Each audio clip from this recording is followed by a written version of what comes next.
The UN has called on India and Pakistan to exercise maximum restraint as each side threatens the other in the wake of Tuesday's attack in disputed Kashmir. Police say they've identified 3 gunmen from Pakistan who they think were responsible for the murders of 26 Indian tourists. Delhi has since suspended a water-sharing treaty with Pakistan, and they've closed the main land border between the 2 countries. Well, we've got coverage from both sides. Arunadeh Mukherjee is in Delhi and Azadeh Mashiri is in Islamabad. Azadeh, there are real fears of an escalation here. You've been speaking to the Defence Minister of Pakistan. Tell us what he said.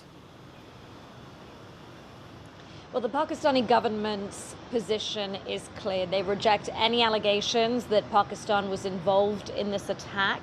In fact, in a largely symbolic move today, the Senate passed a resolution rejecting those allegations, calling it a campaign by India, and also condemning the unilateral suspension of the water treaty. It says that that move is unlawful.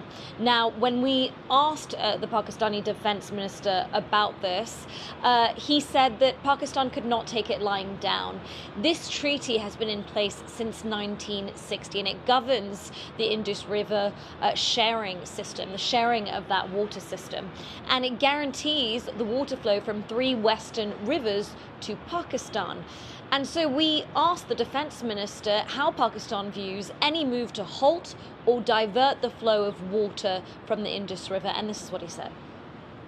It will be a declaration of war, you know. You are actually depriving us of water, which is our right, which was acknowledged by India as it is written in that treaty. We want that treaty to stay alive.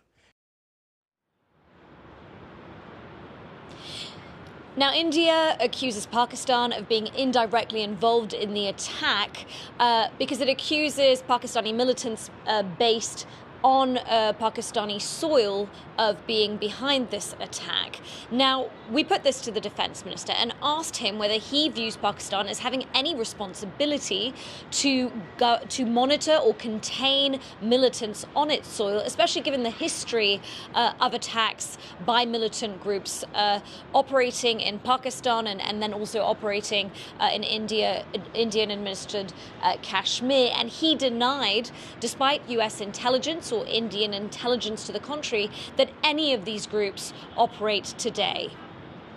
They are redundant and they are like... What does redundant mean? Redundant means that they are inactive. They have become extinct, you know. But do you therefore think that any sort of US bounties that are on anyone's heads, or someone like Hafiz Saeed, you believe that these are just outdated?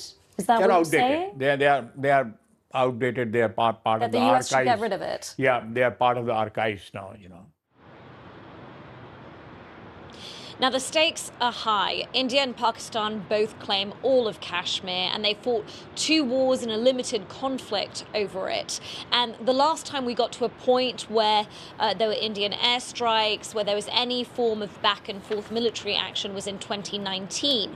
At this point, the defense minister said we're still in the realm of diplomatic tit-for-tat, but the possibility of that escalation is there. As he said, he views and Pakistan views any action when it comes to this treaty as a declaration of war, and will be monitoring what's happening with that water flow very closely. And currently, the government has told us that no third party, no country, and the World Bank is not mediating this in any way right now. So what happens in the next few days and weeks could determine whether this escalates into a full-blown conflict. Azadeh, for the moment, thank you very much. Let's speak to Arunadeh Mukherjee in Delhi. An absolute rejection there by Pakistan that they are involved in this at all, Arunadeh. So where's India's evidence?